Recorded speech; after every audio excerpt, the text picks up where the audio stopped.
खालापूर तालुक्यातील महिला उद्योग मंडळ रसायनी संचलित शाळा पुन्हा एकदा मोठ्या वादाच्या भोवऱ्यात सापडली आहे. संस्थेचा कारभार आणि प्रशासनाच्या ढिसाळ कारभाराविरोधात संस्थेचेच कार्याध्यक्ष अरुण शांताराम गायकवाड यांनी आता थेट 10 जूनपासून उपोषणाचा इशारा दिलाय. गेल्या 40 वर्षांपूर्वी स्थापन झालेल्या या नामांकित शाळेत सध्या तब्बल 1353 विद्यार्थी शिक्षण घेत आहेत. शाळा पूर्णपणे अनुदानित असतानाही विद्यार्थ्यांकडून बेकायदेशीरपणे आणि भरमसाठ फी वसूल केली जात असल्याचा गंभीर आरोप कार्याध्यक्ष अरुण गायकवाड यांनी केला आहे. एवढंच नाही तर शाळेची इमारत अत्यंत धोकादायक अवस्थेत असून विद्यार्थ्यांच्या जीवाला धोका निर्माण झाला आहे. याबाबत ते गेली 2 वर्ष सातत्याने लढा देत आहेत. या संपूर्ण प्रकरणाबाबत खालापूरचे गट शिक्षणाधिकारी आणि मुंबईचे विभागीय शिक्षण उपसंचालक यांच्याकडे वारंवार लेखी तक्रारी करण्यात आल्या होत्या. मात्र प्रशासनाकडून कोणतीही ठोस कारवाई झाली नाही. त्यामुळे आता संतप्त झालेल्या गायकवाड यांनी थेट शिक्षण अधिकाऱ्यांच्या कार्यालयासमोरच 10 जूनपासून बेमुदत उपोषणाला बसण्याचा इशारा दिला आहे. तक्रारीकडे दुर्लक्ष करणाऱ्या जबाबदार गटशिक्षण अधिकाऱ्यांवर तात्काळ कारवाई व्हावी, तालुक्यातील सर्व केंद्र प्रमुखांची कसून चौकशी करण्यात यावी, विद्यार्थ्यांकडून बेकायदेशीरपणे वसूल केलेली फी आणि इतर रक्कम व्याजासहित पालकांना परत मिळावी, मनमानी कारभार करणाऱ्या महिला उद्योग मंडळाच्या संचालकांवर कठोर कारवाई व्हावी, या मुख्य मागण्या यावेळी करण्यात आल्या आहेत. दरम्यान या संपूर्ण प्रकरणावर खालापूरच्या प्रभारी गट शिक्षणाधिकारी दीपा परब यांनी आपली बाजू मांडली आहे. गेल्या वर्षी आलेल्या तक्रारीनुसार आम्ही शाळेची तपासणी करून त्याचा सविस्तर अहवाल जिल्हा कार्यालयाकडे पाठवला होता.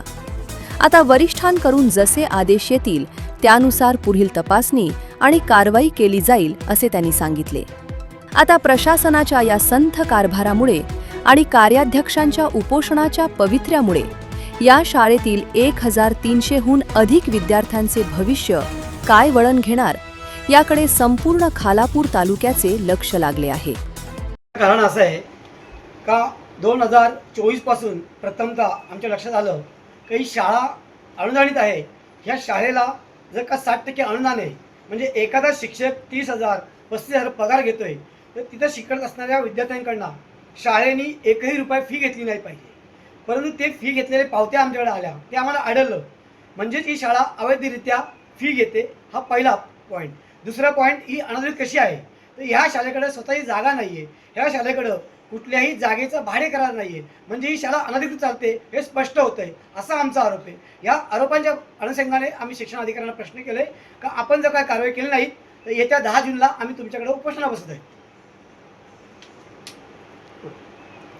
अजून एक सांगतो का आमच्या ह्या उपोषणाला प्रमुख मागण्या मी तुम्हाला वाचून दाखवतो. प्रमुख मागण्यामध्ये कुठेही आमचा स्वार्थ नाही बघा. प्रथमतः मान्यता मिळाल्यापासून आजपर्यंत असलेल्या सर्व केंद्र प्रमुखांच्यावर चौकशी करून कारवाई केली पाहिजे. दुसरी आमची मागणी असेल संबंधित कालावधीत कार्यरत असलेल्या सर्व गट शिक्षण अधिकाऱ्यांच्यावर सेम मान्यता मिळाल्यापासून आजपर्यंत कारवाई केली पाहिजे. उपशिक्षण अधिकारी संतोष शेडगे अलिबाग यांनी वस्तुस्थिती माहिती अहवाल जर का शिक्षण अधिकाऱ्यांना दिलंय तर त्या अहवालाप्रमाणेच कळतंय काही शाळा दोषी आहे. मग शिक्षण अधिकारी दोषी आहेत का उपशिक्षण अधिकारी दोषी आहेत, म्हणून यांच्यावर कारवाई केली पाहिजे. चौथी मागणी आमचे महिला उद्योग मंडळाच्या संचालकावर कारवाई करण्यात यावी कारण ते भ्रष्ट आहेत. पाचवा आमचा असं आहे महिला उद्योग मंडळ संचालित प्राथमिक शाळेतील अनुदानित मुख्याध्यापक आणि शिक्षकांवर कारवाई का करावी तर मुख्याध्यापकांनीच शिक्षकांच्या अहवालामध्ये लिहून दिले का आम्ही फी घेतो. मग ते नमूद करतात की आम्ही फी घेतोय म्हणजे त्यांच्यावर कारवाई झाली पाहिजे. आमचा 6वा मुद्दा आहे विद्यार्थ्यांकडून जी घेतलेली फी आहे ही फी वेळासहित परत करावी. कारण का विद्यार्थ्यांना माहिती नव्हतं आणि पालकांना सुद्धा माहिती नव्हतं की ही शाळा अनुदानित आहे म्हणून. मग त्या बिचारांनी फी भरले ना, मग ती फी तुम्ही परत द्या अथवा तुम्ही घेतलेला शासनाचा पगार पुन्हा वेळासहित परत करा शासनाला, ही आमची मागणी असेल. 7वा आमची मागणी अशी आहे की संबंधित संस्थेतील क्लार्क आणि इतर संबंधित व्यक्तीवर चौकशी करून योग्य कारवाई करावा.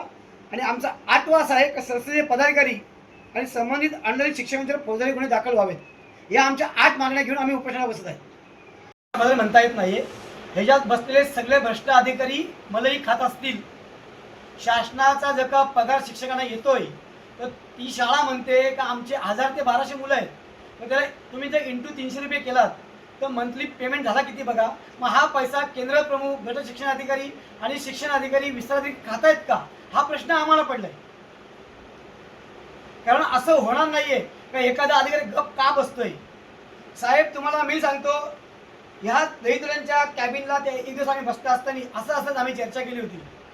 त्यांच्या असंच चर्चेवरनं काय लक्षात आलं का ते त्या शिक्षकांच्या नोकऱ्या जाऊ नयेत म्हणून सुद्धा ही लोक गप बसले असतील. मग मला आमचा कोणाच्या नोकरीसाठी प्रश्न नाहीये, जर शासन आमचा प्रश्न नाहीये 60% अनुदान आहे, हा तुम्हाला शासन सांगतोय, तुम्हाला दाखवतो ना मी. हा आमचाच पत्र नाहीये, त्यांची मान्यता सांगते ना 60%ची.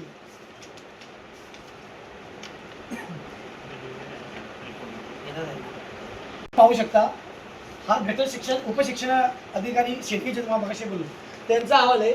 शाळा 2018ला पहिले 20% झाली, म्हणजे 2018 पासून त्यांनी मुलांची फीज घेणं होतं.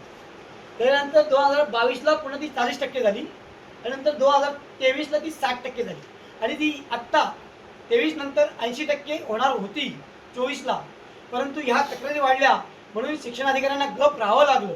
आता ह्या गेंडीच्या कात्रीच्या अधिकाऱ्यांनी ना ते पण केलं असतं.